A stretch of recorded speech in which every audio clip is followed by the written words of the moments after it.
아버지의 말씀입니다.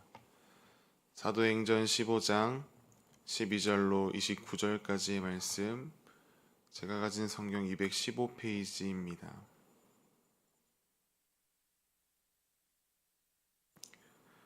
한 목소리로 함께 합독하시겠습니다. 온 무리가 가만히 있어 바나바와 바울이 하나님께서 자기들로 말미암아 이방인 중에서 행하신 표적과 기사에 관하여 말하는 것을 듣더니 말을 마침에 야고보가 대답하여 이르되 형제들아 내 말을 들으라. 하나님이 처음으로 이방인 중에서 자기 이름을 위할 백성을 취하시려고 그들을 돌보신 것을 시므온이 말하였으니 선지자들의 말씀이 이와 일치하도다. 기록된 바 이후에 내가 돌아와서 다윗의 무너진 장막을 다시 지으며 또 그 허물어진 것을 다시 지어 일으키리니 이는 그 남은 사람들과 내 이름으로 일컬음을 받는 모든 이방인들로 주를 찾게 하려 함이라 하셨음이니 즉 예로부터 이것을 알게 하시는 주의 말씀이라 함과 같으니라. 그러므로 내 의견에는 이방인 중에서 하나님께로 돌아오는 자들을 괴롭게 하지 말고 다만 우상의 더러운 것과 음행과 목매어 죽는 것과 피를 멀리하라고 편지하는 것이 옳으니 이는 예로부터 각 성에서 모세를 전하는 자가 있어 안식일마다 회당에서 그 글을 읽음이라 하더라. 이에 사도와 장로와 온 교회가 그 중에서 사람들을 택하여 바울과 바나바와 함께 안디옥으로 보내기를 결정하니 곧 형제 중에 인도자인 바사바라 하는 유다와 실라더라. 그 편에 편지를 붙여 이르되 사도와 장로된 형제들은 안디옥과 수리아와 길리기아에 있는 이방인 형제들에게 문안하노라. 들은즉 우리 가운데서 어떤 사람들이 우리 지시도 없이 나가서 말로 너희를 괴롭게 하고 마음을 혼란한다 하가 하기로 사람을 택하여 우리 주 예수 그리스도의 이름을 위하여 생명을 아끼지 아니하는 자인 우리가 사랑하는 바나바와 바울과 함께 너희에게 보내기를 만장일치로 결정하였노라. 그리하여 유다와 실라를 보내니 이 메를 말로 전하리라. 성령과 우리는 이 요긴한 것들 외에는 아무 짐도 너희에게 지우지 아니하는 것이 옳은 줄 알았노니 우상의 제물과 피에 목매어 죽인 것과 음행을 멀리 할지니라. 이에 스스로 삼가면 잘 되리라. 평안함을 원하노라 하였더라. 아멘. 손에 손잡고 라는 제목으로 말씀을 나누겠습니다. 오늘의 말씀의 제목인 손에 손잡고, 이 문장을 떠오르면 어떤 것이 생각나십니까? 아마 88 서울 올림픽이 생각나시리라 생각합니다. 저는 88 올림픽이 열렸을 때에 이 세상에 아직 없었기 때문에 그날을 직접 경험하진 못했지만 그 88 올림픽의 주제가인 손에 손잡고 그리고 마스코트 호돌이는 알고 있습니다. 여러분은 누군가의 주먹을 억지로 펴보려고 시도해 보신 적이 있으십니까? 자신의 주먹을 꽉 쥐면 그 주먹을 다른 누군가가 펴기란 굉장히 힘듭니다. 오히려 주먹을 피려다가 손톱에 자기 손을 다치기도 합니다. 꽉 쥔 주먹을 펴는 것이 거의 불가능합니다. 하더라도 굉장히 많은 힘이 들어갑니다. 그것을 풀 수 있는 가장 쉬운 방법은 너무나 당연하게도 주먹을 쥔 사람이 자신의 손에 힘을 푸는 것입니다. 올림픽 유치를 준비하던 그때에 각 나라들이 모두 주먹을 쥐고 있었습니다. 지금도 여전히 그렇지만 그때에는 나라 간의 분쟁과 갈등이 더 심했다라고 합니다. 그러한 국제적인 정세 속에 각 나라마다 꽉 쥐고 있는 주먹을 펴서 모든 나라가 손을 잡고 마치 강강술래하듯 하나 되어 나아가자라는 의미를 가진 그 노래가 서울 올림픽 유치에 아주 많은 영향을 주었다고 합니다. 이와 마찬가지로 오늘 예루살렘 교회에 비슷한 일이 벌어졌습니다. 이방인이 복음을 받아들이고 그리스도인으로 살아감에 있어서 유대인들에게 걸림돌이 되는 그것이 문제였습니다. 그 중에서도 유대인들의 특권과 같이 자부하던 할례의 문제가 뜨거운 감자였습니다. 유대인들이 이방인을 바라보며 이야기합니다. 할례 받지 않으면 구원받을 수 없다. 틀린 말이 아니지요. 이전의 할례는 본질이었습니다. 하나님의 언약 백성이라는 징표인 할례가 자신들 몸에 있다라는 것은 큰 자부심이요. 그것 자체로 하나의 증명서와 같은 역할을 했기 때문입니다. 하지만 예수님께서 오심으로 구약의 율법을 완전히 성취하셨고 이제 육신의 할례는 본질이 아닌 비본질이 되어 버렸습니다.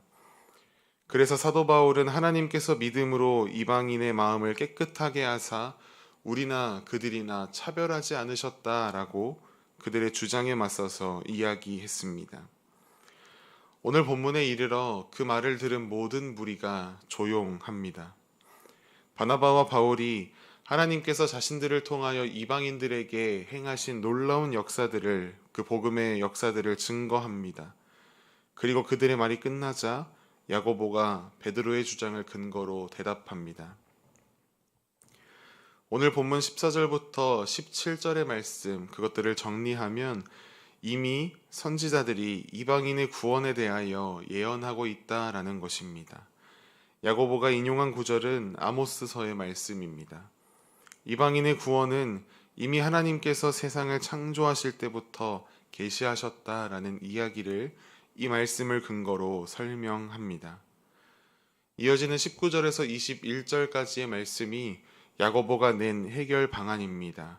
요약하면 이렇습니다.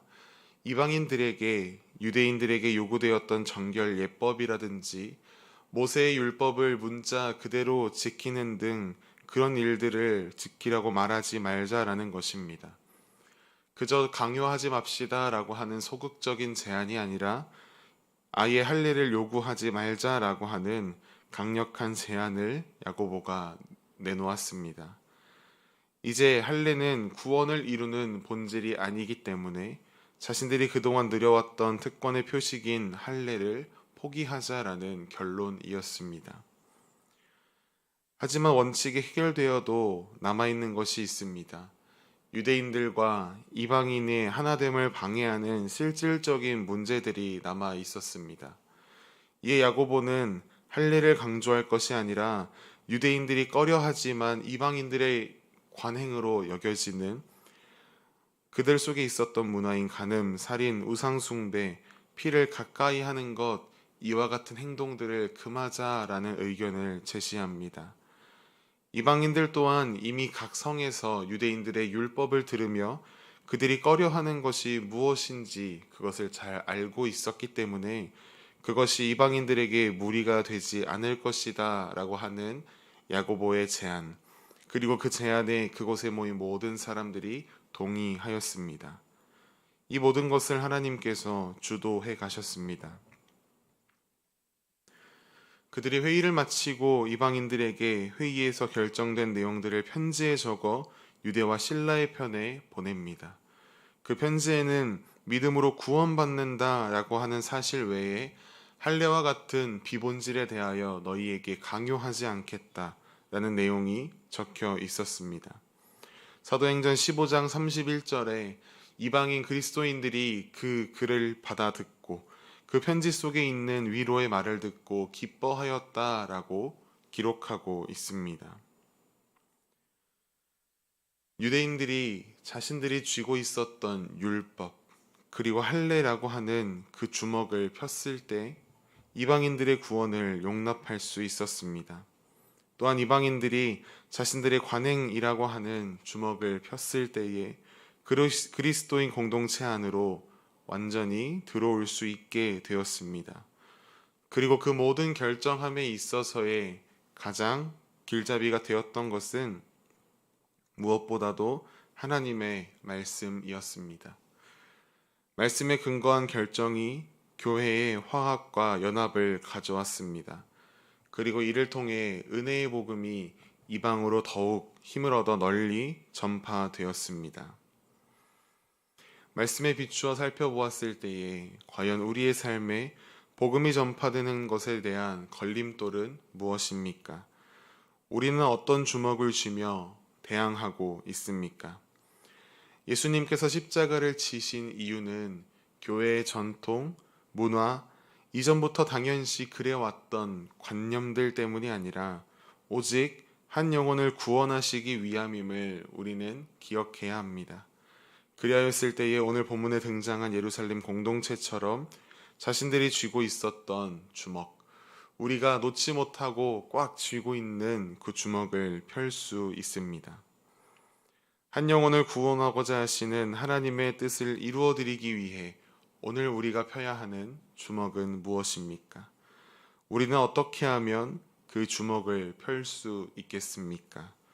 오늘도 말씀을 붙들며 복음의 본질은 오직 영혼 구원임을 기억하며 우리의 삶을 통해 오늘 하루도 그 복음의 목적이 하나님께서 온전히 드러나는 하루가 되기를, 그러한 우리의 삶이 되기를 간절히 소망합니다. 함께 기도하시겠습니다. 말씀을 기억하며 기도하시겠습니다.